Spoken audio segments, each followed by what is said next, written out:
Hi అండి, అందరికీ నమస్తే. మీరు కనుక మన ఛానల్ని ఫస్ట్ టైం చూస్తున్నట్లయితే కనుక మన ఛానల్ సబ్స్క్రైబ్ చేసుకోండి. అంతేకాదు పక్కన ఉన్న బెల్ ఐకాన్ కూడా యాక్టివేట్ చేసుకోండి ఫ్రెండ్స్. ఈరోజు మీ ముందుకి చాలా ముఖ్యమైన అప్డేట్ అయితే తీసుకొని వచ్చానండి. ఆసరా పెన్షన్స్ గురించి ప్లస్ డిజిటల్ కార్డుల గురించి కూడా మీకు అయితే అప్డేట్ అందిస్తానండి. తప్పకుండా ఈ వీడియోని అయితే లాస్ట్ వరకు చూడండి. మధ్యలో స్కిప్ చేయకుండా చూస్తేనే వీడియోలో ఏం చెప్పామనేది కూడా అర్థమవుతుంది. చాలామంది ఆ వీడియోలో సగం చూసి మెసేజ్లు అయితే పెడుతున్నారండి. దయచేసి అలా చేయకండి. వీడియో లాస్ట్ వరకు చూస్తేనే మేమేం చెప్పామన్నది కూడా అర్థమవుతుంది. ఇంతకుముందు రేషన్ కార్డులకి ప్రజాపాలనలో అప్లై చేసుకున్న వారందరికీ కూడా సర్వే నడుస్తుందని చెప్పాను కదండి.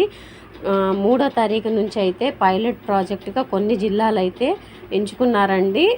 వాటిలో భాగంగా సర్వే అధికారులు అయితే వస్తున్నారు మీ ఇళ్ళకి. తప్పనిసరిగా వారికి మీరు అందుబాటులో ఉండండి. ఎందుకంటే రేషన్ కార్డు అనేది మీకు చాలా ఇంపార్టెంట్ అండి. ఎందుకంటే ఇంతకుముందు రేషన్ కార్డు ఉన్నా లేకపోయినా పథకాలు అనేవి కొంచెం వచ్చాయి అటు ఇటుగా. ఇప్పుడు పర్టికులర్గా రేషన్ కార్డు ఉంటేనే డిజిటల్ కార్డు టైప్ చేసి ఇస్తున్నారు కాబట్టి ఆ కార్డు ఉంటేనే మీకు లైఫ్ అండి. ఇప్పుడు ఎందుకు అంటే ఈ డిజిటల్ కార్డు ఉంటేనే కంపల్సరీగా 6 పథకాలు అంటే కాంగ్రెస్ పార్టీ ప్రవేశపెట్టిన 6 పథకాలకి అర్హులండి. ఇన్క్లూడింగ్ పెన్షన్ కూడా మీకు ఈ కార్డు ఉంటేనే వస్తుందంట. లేదంటే కనుక పెన్షన్ కూడా రాదంటండి. ఇకపోతే పాత రేషన్ కార్డుదారులకి సర్వే ఉంటుందా అని చెప్పని చాలామంది అయితే అడిగారండి. పాత పెన్షన్దారులకి సర్వే ఉండదండి. ఎందుకంటే ఇంతకుముందు మనం అందరం కూడా ఈకేవైసీ చేయించుకొని ఉంటాం కదా. రేషన్ కార్డు ఈకేవైసీ చేయించుకునే ప్రతి ఒక్కరికి కూడా ఆటోమేటిక్గా అప్డేట్ అయ్యి రేషన్ కార్డ్స్ డిజిటల్ కార్డు వచ్చేస్తుందండి. ఇకపోతే కొత్త వారికి మాత్రమే ఈ సర్వే చేస్తున్నారు. పాత వాళ్ళకైతే సర్వే లేదండి.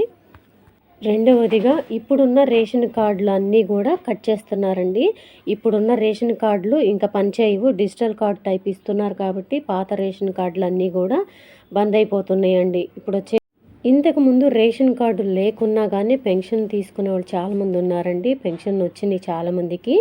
కాకపోతే ఇక ముందు పెన్షన్ రావాలంటే కూడా ఈ డిజిటల్ కార్డు ఉంటేనే తప్పనిసరిగా పెన్షన్ వస్తుందండి. లేదంటే ఆ పెన్షన్ కూడా కంపల్సరిగా కట్ అయిపోతుందంట. ఎందుకంటే ఇది బిలో పవర్టీ ఉన్న వాళ్ళకి మాత్రమే ఈ పెన్షన్స్ కూడా ఎలా చేస్తారంటండి. ఆ డిజిటల్ కార్డు ఉంటేనే ఇక ముందు పెన్షన్లు కూడా రన్ అవుతాయంట మీకు. అంతేకాదండి, ఇంతకుముందు మనం ఏదైనా సరే రేషన్ కార్డులో యాడ్ చేయించుకోవాలన్న ఒక పర్సన్ని డిలీట్ చేయించుకోవాలన్నా కానీ చాలా ఇబ్బందులు అయితే ఉండేవి. అది ఇప్పుడైతే అలా ఉండదంటండి. ఆ కార్డులో మీరు ఎప్పుడైనా సరే ఒక పర్సన్ యాడ్ చేసుకోవచ్చంట, డిలీట్ చేయించుకోవచ్చు అంటండి. అలాంటి ఫెసిలిటీ అయితే తీసుకొస్తున్నారు. ఓన్లీ ఈ డిజిటల్ కార్డులో మన ఫ్యామిలీ మెంబర్స్ అందరి డీటెయిల్స్ ఉంటాయంటండి. ఎప్పుడైనా యాడ్ చేయించుకోవచ్చు, ఎప్పుడైనా డిలీట్ చేయించుకోవచ్చు అంట. మరి జాగ్రత్త అండి. డిజిటల్ కార్డు అనేది చాలా వాల్యుబుల్ ఇప్పుడు వచ్చేది. చాలా జాగ్రత్తగా సర్వేకి వస్తున్నారు కాబట్టి చాలా జాగ్రత్తగా మీరైతే అలర్ట్గా ఉండండి. సర్వేకి వచ్చిన వారందరికీ కూడా అందుబాటులో ఉండండి.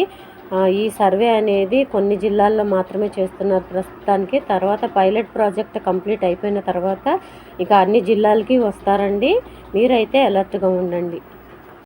చెప్పాను కదండి, ఇక ముందు ఏ పథకం రావాలన్నా ఇంక్లూడింగ్ పెన్షన్ రావాలన్నా కంపల్సరీగా ఈ డిజిటల్ కార్డు ఉండాల్సిందే. ఈ డిజిటల్ కార్డు అనేది లేకపోతే ఇక ఏ పథకం మీకు రాదు అని ముందుగా గవర్నమెంట్ వారే హెచ్చరిస్తున్నారండి.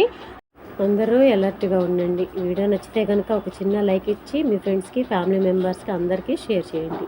Thank you.